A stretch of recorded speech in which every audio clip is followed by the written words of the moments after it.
We have to start a school and அந்த school வந்து எப்படி இருக்கணும் அப்படின்னா ஒரு ஹாப்பி ஸ்கூலா இருக்கணும். லைக் குழந்தைங்க வந்தாவே ரொம்ப சந்தோஷமா இருக்கணும் அப்படின்றது தான் ஃபர்ஸ்டே. நிறைய பேருக்கு ஒரு விஷன் இருக்கும், மிஷன் இருக்கும், ஆப்ஜெக்டிவ் இருக்கும். நான் இன்வென்டரை கிரியேட் பண்ண போறோம்.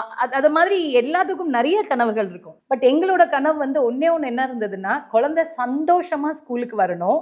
அட் த சேம் டைம் ரொம்ப ஸ்கில்ஃபுல்லா இருக்கணும். அப்போ ஹாப்பியாவும் இருக்கணும், ஸ்கில்ஃபுல்லா இருக்கணும்னா கரிக்குலமும் அது மாதிரி தானே இருக்கணும். அப்போ அப்படி பேசிட்டே இருக்கும்போது நாங்க ஃபின்லாந்து எஜுகேஷனை பார்த்து ரொம்ப இன்ஸ்பயர் ஆனோம். ஓகே ஃபைன் அப்படின்னு ஒரு குரூப் ஆஃப் எக்ஸ்பர்ட் வந்து ஃபின்லாந்து எஜுகேஷனோட ரிசர்ச் எல்லாம் பண்ண ஆரம்பிச்சோம். பண்ணதுக்கு அப்புறம் we got an expert who gave a beautiful curriculum for our school, that is Wisdom Wealth International School. அந்த கரிக்குலம் எப்படி இருக்கும் அப்படின்னா நாங்க 3 கேட்டகரைஸ்டா பிரிச்சிட்டோம். that is I play, I discover, I lead. இது ரொம்ப நியூவா இருக்கும் உங்க எல்லாத்துக்கும் கேட்கறதுக்கு. எல்லாருமே பிரைமரி செகண்டரி தானே கேள்விப்பட்டிருக்கோம். அது என்ன I play, I discover, I lead. இதுக்கு பின்னாடி தான் ஒரு பெரிய சயின்ஸ் இருக்கு. இந்த 2.5 7 வயசு வரைக்கும் அப்படின்னு பார்த்தோம்னா குழந்தைங்க நிறைய விளையாடணும். அவங்க பண்ணக்கூடிய எல்லா ஆக்டிவிட்டீஸும் எப்படி இருக்கணும் அப்படின்னா டச், ஃபீல்,